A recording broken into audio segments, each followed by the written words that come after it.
Hi, I'm Allie, and I'm so glad you could join me today. In today's video, we're going to be talking about grounding, or as some people refer to it as earthing. What is grounding? What is earthing? Well, first of all, you need to understand that we as human beings are electrical. We are electrical beings. We have a frequency and energy that flows through us. We have a central nervous system that needs and puts off and takes in frequencies. Okay, so the Earth has electrons, which we need. Why do we need these electrons? Because we came from the Earth. We came from the Earth. Okay, and we need the electrons. The electrons help to balance our energy. Okay, now that goes to show you that we are more connected to nature than you may realize. We really are. We came from the earth. We're connected to animals, trees, nature. We are made of the same elements. We're made of the same minerals and elements, everything from the earth. So we came from her. We're connected. We should be connected. And I'll get into in a little bit why we're not always as connected as we should be, or why we need to ground. Okay, we seem to be doing fine. Why do we need to ground? Okay, we'll get into that in just a minute. Now, there are two different types of grounding. There's spiritual grounding and there's physical grounding. We're going to look at the spiritual aspect of grounding first, then we'll get into the physical. Now, when would somebody need to ground? How do you know, and how do you do it?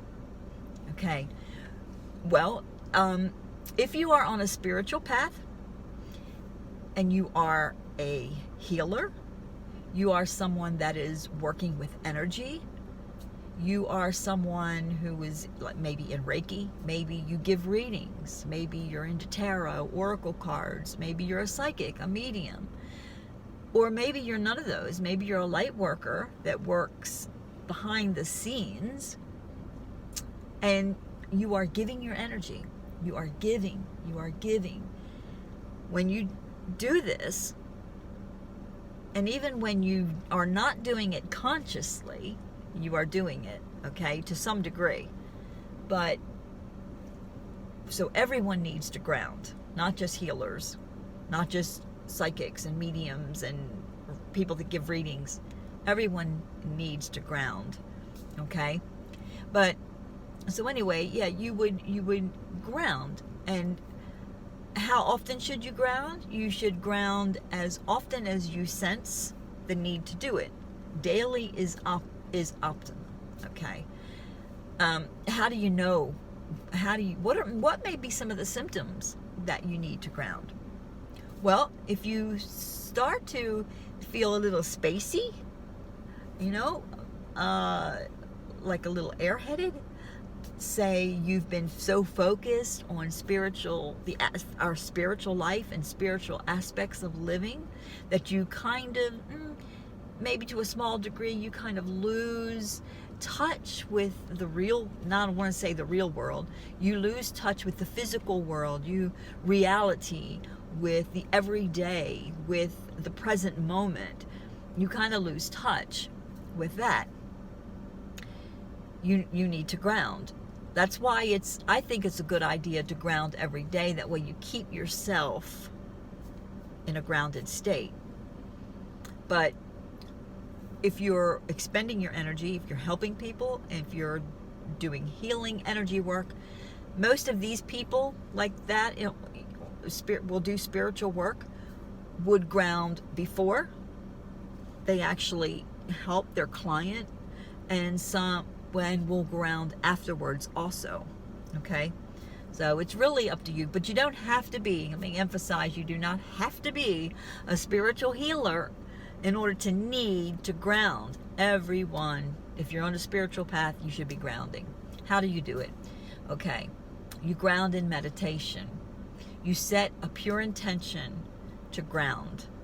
And after you've done your preliminary, say breathing, things like this, you're going to imagine, and don't downplay this, because your brain is powerful. We are powerful beings, more than you'll realize, okay? So with your imagination and intention, you are going to imagine a beautiful divine, it could be a ball of light coming from source, coming from the divine. It can be a laser-like rod cord of light. It could be both. Okay, doesn't matter, whatever resonates with you. And you're going to imagine that this energy is a positive, healing and grounding energy, and you're going to imagine that you are pulling that down with your imagination. It's coming down into your head. It's going to come into your crown chakra, and you can cover all the bases. You can cleanse and cover and saturate your aura. While you're doing this, you can, the outside of your body, the inside of the body, your central nervous system, where your chakras sit. Now, we're going to be doing videos in the future about chakras. So, yeah, but you can research them also on your own if you desire. But I'm going to be doing some videos on the chakras. But anyway, you're going to pull the energy into your crown chakra, which is at the top of your head. You're going to pull the energy down through all your chakras, through your spinal cord. So you've got your crown chakra, you've got your third eye chakra, you have your throat chakra, you have your heart chakra, you have your solar plexus chakra, your sacral chakra, and your root or base chakra. There are chakras above, there are chakras below also, but we're talking about the 7 main. Not only through your chakras, you want to pull it down through your spinal cord. Well, your chakras sit different places at your spinal cord and through your body, that part of your body. Okay, so anyway, you're going to pull energy down through your body. Imagine it coming down, all the way down. It can go out of your base chakra into the earth. It can go out your legs, out the bottom of down through your legs, out the bottom of your feet into the earth. You can do just the root chakra, or you can do just the feet chakra, the feet out the legs, or you can do both. Sometimes I do both. And you're going to imagine that energy from divine coming down is coming out of you, out of your body, into the earth. You're going to imagine it going through the layers of dirt, sand, rock, granite, and all the way to the center and the core of the earth. Some people imagine that cord, if they're doing a cord, wrapping around, plugging in. Some people just imagine the light just really anchoring into the core of the earth. And then you're going to, with your attention, imagination, and with your breath, and always continue to breathe. Always continue. Nice breaths in and nice breaths out. And you're going to pull that energy from the earth back up through your body the same way and out the top of your head. Some people go out the top of your head and they run the energy back and forth up to the heavens, up past, out of their body, up to source, back down to the earth. They run it back and forth. Some people anchor it in their solar plexus chakra, their lower chakras, which is the solar plexus, the sacral, and the root chakra. And you can be the heart. The heart is in the middle, so the heart is both. It's for the earth and for the connected to the divine. Now, of course, all chakras are, but when you think of the earth and our bodies and our chakras, it's usually the lower ones that people typically associate with the earthly kind of energy, and then from our heart up is more heavenly. Okay, I hope that made sense. But anyway, so you're going to run the energy back up. You can run it back up. You can do that, and you can be finished. Or you can do that and then anchor them into your heart, open your heart space. You can anchor them into all your chakras, anchor the energy into the chakras while you're grounding at the same time. Okay, that's how you do it in meditation. Okay, now what is physical grounding? Now, like I said before, we are electrical beings. We need the Earth's electrons. We need the Earth's electrons for our health. Now, there have been numerous scientific studies, research, okay, by prestigious universities and other researchers and they all conclude with their research that there is evidence that we need the Earth's protons, and that is very beneficial for us, and that we have done ourselves a disservice as a human race by disconnecting ourselves from the Earth. You see, historically, as you know, we don't always think about these things though, do we? Historically, man walked barefoot on the Earth. There was no such thing as tile, brick, bitumen, or blacktop. There was no such thing as this, or of rubber boots and rubber shoes and insulated shoes and things like this. They walked on the Earth, and they received the benefit of that. They slept on the Earth, and then it got to where they were using animal skins. Now the proton and wearing things like moccasins. They made shoes, to kind of help protect their feet. So they made their shoes and footwear out of animal skins. And as we went on, we had leather shoes, okay, which is animal. The Earth's electrons were able to penetrate that. But somewhere in the 1960s, all of that started to change. All that changed. They went to synthetic materials to make shoes. They went to rubber and insulated materials, and it did us a great disservice. We became disconnected from the Earth. And especially today, with all the EMFs that we're exposed to, with all the radiation, it is vital. It's important to ground. Okay? It's in what they call earthing. This is where earthing comes in, more so from a physical standpoint and a physical perception. But, okay, how do you earth physically? Well, you stand on the Earth barefoot. You walk on the Earth barefoot. Well, I can't go around barefoot. Of course you can. I mean, unless you live on a farm and, you have a great big garden and you're in your garden a lot, you do that barefoot.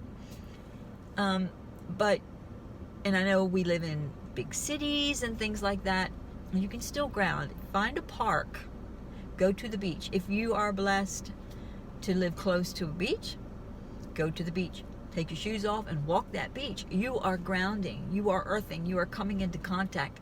Earth's electrons are penetrating you, and your energies are being balanced. And I'm going to get into some of the benefits of that in just a minute. But if you're not around a beach, find a park. Find somewhere that you can walk, or even if you can't, like if there's not a patch big enough for you to walk, sit somewhere and put your feet on the ground. And how long? I would say minimum 15 to 20 minutes, 30 minutes minimum. If you want a really good grounding session, an hour or more. 45 minutes, hour or more is even better. The more you do, the better. Now, I'm not too far from some grass that I can walk along, and there just so happen to be some wild blackberry bushes. So I'll walk along there and I'll pick blackberries, and I'm eating blackberries and my shoes are off and I'm grounding. Or I'll sit in a chair and place my feet on the ground and I'm grounding. And I find that when I do that, I sleep better. That's one of the benefits. Better sleep. Another benefit, it can it can help with your cortisol levels. okay? Equilibrate. Is that the right word I'm looking for? Normalize. There you go. It can normalize your cortisol levels. Now, when your cortisol levels are right, lowered, you're going to find less stress. You're going to be able to handle stress. It's going to be less stress on the body. And when, as we all know, stress is a killer. So anything that you can do to help with stress, get out in nature. If you're stressed, if you're dealing with anxiety and stress, get out in nature. It's a healer, I'm telling you. Okay, so we got the cortisol levels, we've got better sleep. It helps with pain, okay, which also is another benefit from your cortisol levels being normalized. Helps with pain. It helps every organ in your body. So you see, we need to ground. So if you are a gardener, take those shoes off. Take those shoes off. Get in the earth. Put your feet in that earth while you're doing it, you know?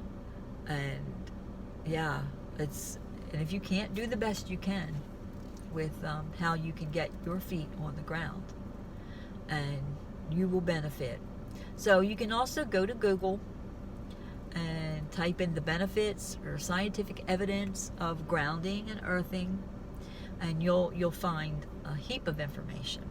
Now, there are also companies now that are making like bed sheets for grounding, because they know that this is what we are missing in modern society. So they are making like half bed sheets that plug up into your power point. Doesn't plug up like into electricity where there's a danger of you getting shocked. It goes into the grounding part of the power point, okay? And there are companies that make earthing shoes, earthing clothes, things like this. So that might be something you want to think about too. You want to look into. All for wellness. And if you're on a spiritual path, then I'm sure you probably already know you need to ground and stay grounded. So that's all for today. I hope you received something. I hope that helped a little bit at least, or maybe it refreshed your memory and helped you to remember that we do need to ground, and we are electrical beings. And yeah, it's a great benefit. Anyway, thank you so much again for being here. And if you haven't already, please like, comment, and subscribe, and be on the watch. Hit that little notification, that little bell, that little notification icon, so that you'll be notified when I put out other videos. I'm going to be doing videos on chakras really soon, and I hope to be able to put videos out more frequently. So blessings to you wherever you are in the world. Have a wonderful day. Have a wonderful day. Let me try that again. A wonderful evening. And I love you and appreciate you so much. Thank you. Bye.